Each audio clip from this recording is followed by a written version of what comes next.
Un altro filato artistico di grande impatto visivo è il filato a bozzoli. Il filato a bozzoli si compone di due capi. Il primo filato fiammato e il secondo può essere un filo industriale sottile e robusto per poter incidere e formare il bozzolo. Per realizzarlo dobbiamo partire da un primo capo fiammato, senza preoccuparsi di dare troppa torsione, perché nella fase di ritorcitura possiamo sistemarla.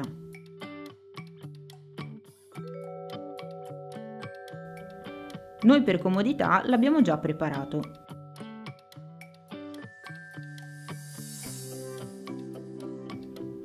Ora scegliamo un filo di doppiatura che sia sottile ma ben robusto, perché dovrà sopportare una certa tensione e incidere il capo filato per mostrarne al meglio le fiammature.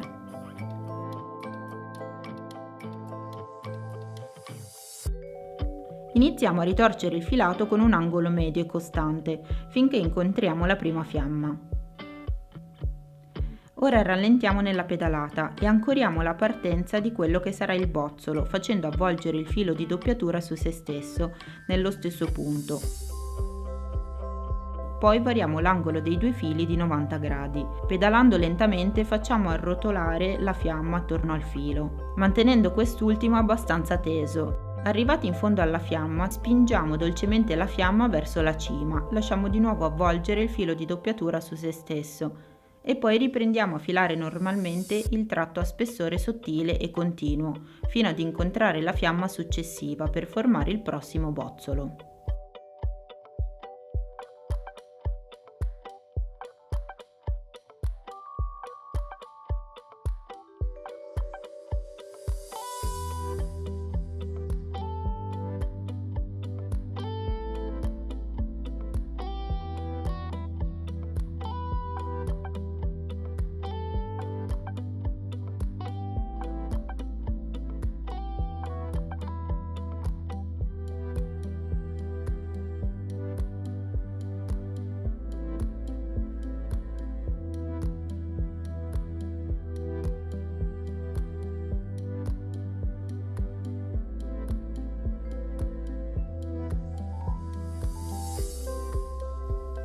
Anche in questa lavorazione appare subito evidente che potremo variare molto la forma finale del nostro filo, semplicemente a seconda della frequenza con cui formeremo i bozzoli o delle variazioni di spessore tra bozzolo e corpo sottile.